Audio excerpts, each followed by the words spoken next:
one of the big things that I hear a lot from women when I even broach the subject is so many women don't even know what they like when they are touching themselves. Like they don't know what their anatomy looks like, first of all. So nobody takes a hand mirror. Nobody knows, the right labia is bigger than the left labia, and the inner lips are a little bit. Nobody know, like they don't want to look, they don't want to see, they don't want to, and then on top of that, they don't even know what they like. So if you don't know what you like when you are touching yourself, let's say, how are you going to be able to explore that in the context of, one or more people? I want to go back and say that a lot of the questions are like, is this normal? Is this okay? What does this say about me that I like this or don't like this? What are you going to think about me? What am I going to think about myself? There's so much shame associated with who we are as sexual beings. And I'd say that the underlying question that I get asked the most is some version of, so I figured this out. Like, what do you think? Like, how bad is it? Right. Like what are people going to think about it? And and my answer always is, oh, there'll be 100 people lining up for this with you, or there'll be 100 people who are like, absolutely no, just like you. Like there will always be people that have commonalities. It's just we don't say, hi, my name is Juliana, and I like pegging men. Like it's just that's not. I wish we could introduce ourselves like that. And it would be put in your Instagram bio. You have to put it in your Instagram bio, right? Yeah, I'll have a whole lot of direct messages happening. But we don't have the verbiage, we don't have the permission, and since we're not educated very well in this, and we really, it's genetic lottery, it's positional, and it's relational about how much you are exposed to what, quote, is normal, which I don't like the word at all, and what it says about you, and almost like people look at their sexual fantasies or what arouses or interests them, like it's Rorschach checks, that it tells you something about you, and sometimes it does, but sometimes it doesn't. And people are very afraid of that because it's such a secretive aspect of who we are. Going to your question, do you want to say anything about that? No, I love it. I love you're on this tangent. I'm like, oh, this is such good stuff. Yeah. And so thinking about, that, how do we share with anybody else what we like unless we know it on our own body through our own exploration? One caveat I have to that is I would talk in great length about how much I'm a proponent for self-touch and self-pleasure. But I also think there's nothing wrong with learning about what you like through other people. What is important is that you have the communication skills and you have the ability to be vulnerable and risk-taking. And there's some things that you don't know if you're going to like it unless you have someone to do it with. There's just some things that aren't solo-oriented. But to your point is we have to be comfortable with all parts of our sexuality, which includes our anatomy. And it is fascinating to me. There's actually, if you know the show Orange is the New Black, there's this great scene where one of the women is showing the other woman the difference between where her urethra opening was and where her vaginal canal opening was. They didn't use those words, but that's what they're like, where you pee out of and where your period comes out of. And a bunch of them were like, there's a difference? And then she spread it open. She's like, this is it. And it was a very revolutionary when the scene came out. And I loved that it was being shown. And what was fascinating afterwards was there were so many women saying, wait, I thought my clitoris was where I peed out of. And I've never even seen my urethral opening. Never had heard that word before. And I never looked at it. And maybe you could see it on an anatomy. And so I used to do this thing when I did workshops out of my house, and I'd have people put a piece of paper and a book on their head, and then I would have them do a drawing.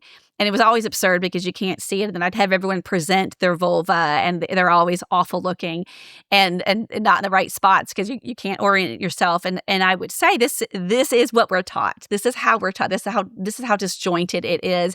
And so let's just not worry about what we don't know, and let's just all talk about it. And it's one thing to learn on a 2D model, like we're just looking at a piece of paper and it's just a generic anatomy. And we already know that it's very wrong, that there's so much variety to it. It's another to learn it on your own. And so I love it particularly when we're talking with women, if women will go to whoever their provider is, OB or midwife or whomever, and say, go through my anatomy with me. And I want you to show me, have a mirror, and have them show you where everything is, because it is quite different. And I was probably 10 years into my career in sexuality, when I got to meet my mentor, Betty Dodson.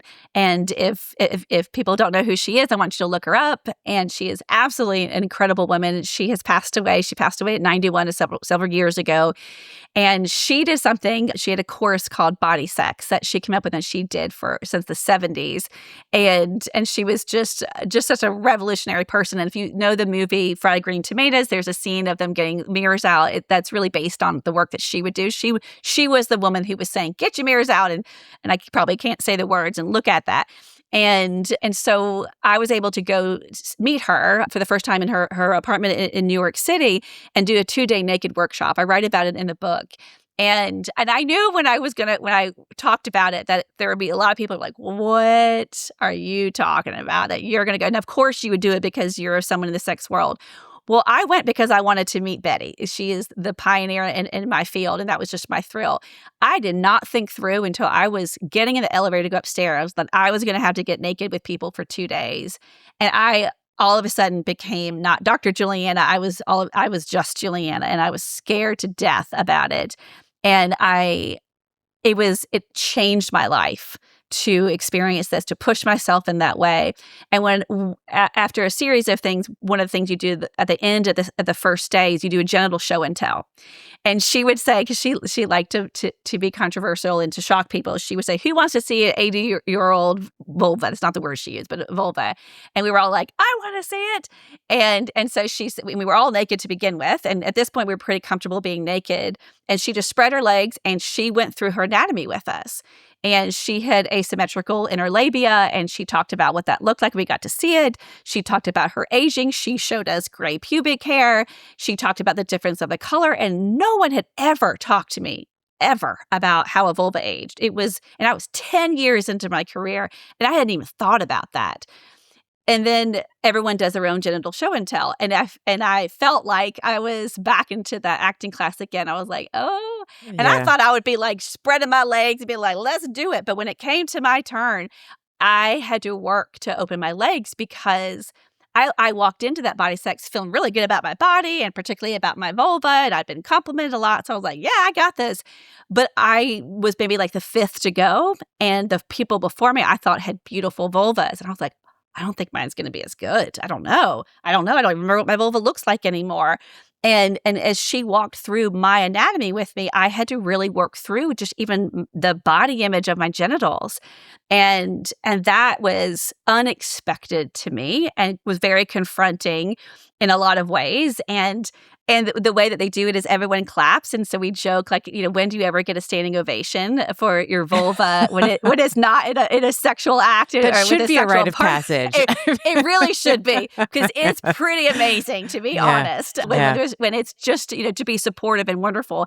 And she always liked the way that she would describe your vulva would be in architectural terms, because she was actually an artist. And so she looked at the artistry of your vulva, and then she'd have you name your vulva. But all of that was really important to my own growth. And I know it's not something that a lot of people are going to want to do, although I think it should be mandatory that we all go through this because it's so healthy. But what was really beyond that, the most tangible takeaway was how, since we got to see so many real genitals and not porn and not anatomy book, but I got to see women's. And if you're not interacting with women's vulvas sexually, you aren't going to see many, because it's very hard. Even if you're around women naked, it's very hard to see all of that as opposed to penises. So we really got to see it live, the differences and the, how amazing that is. And women would talk about what they liked about their vulva, what they didn't like about it. And that was very enlightening and normalizing. And then we got to see, and this is something that I had never been taught, was that there is a big variety, not just about labia, but about the positioning and size of your urethra opening to your vaginal canal, also to your clitoral glands. I never knew that. In every anatomy, it's always position. Always it's always same. It's always the same. and it's not. Yeah. And that's important. It's important to know that, and for different sex acts, for your sexual health. That alone, understanding your own ratio is different. And it's also important in how you're looking at your vulva to know the difference of when things are healthy and when things are not. And if you aren't okay with touching yourself, if you don't look at yourself, and it doesn't have to be on a daily basis, but you need to have it be something that you you can track and not just have a partner be the one tracking, but you're tracking, this is a difference that I need to have checked out. And also, I think in the aging process, we have so much discrimination about aging and being older. I do think a lot of women in particular, but men as well, grow an increasing shame if they felt great about their body and their genitals at a certain age. As they age, when it's changing, we haven't taught how to value those changes and to normalize that and celebrate them. And so I see an increase with aging of the loss and the change. And I think that makes a really big difference too.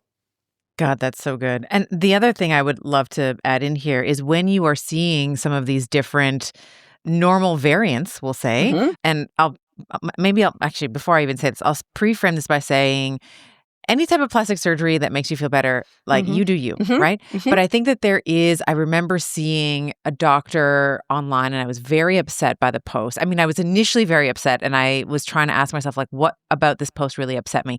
He was saying, oh, I had this patient today and we did this, I don't know the technical term, but he basically injected a filler into her labia to puff them up. And then he simultaneously did the lips on her face. So he made a joke about, oh, and she got like two lips, the two lips on her body were fixed today. Yeah. And it was really, I was very upset by it. One, I felt very bad for the patient who was treated by someone who could make a joke about his patient's anatomy. I think that was one of them. But I think that there's also this like perseveration of like, oh, my labia on the ones, maybe they feel deflated or maybe they've become defatted or like the inner labia now on the right is bigger or it always has been on the versus the left. So I need to fix that. So I think that there's sometimes predatory practices where we see labiaplasty, we see all of these different cosmetic procedures done to the vulva, at large. And we don't really know what the impact is on their sexual, like there's a lot of nerve endings there. So we don't even know how that might even affect her sexuality, her feeling post-surgery.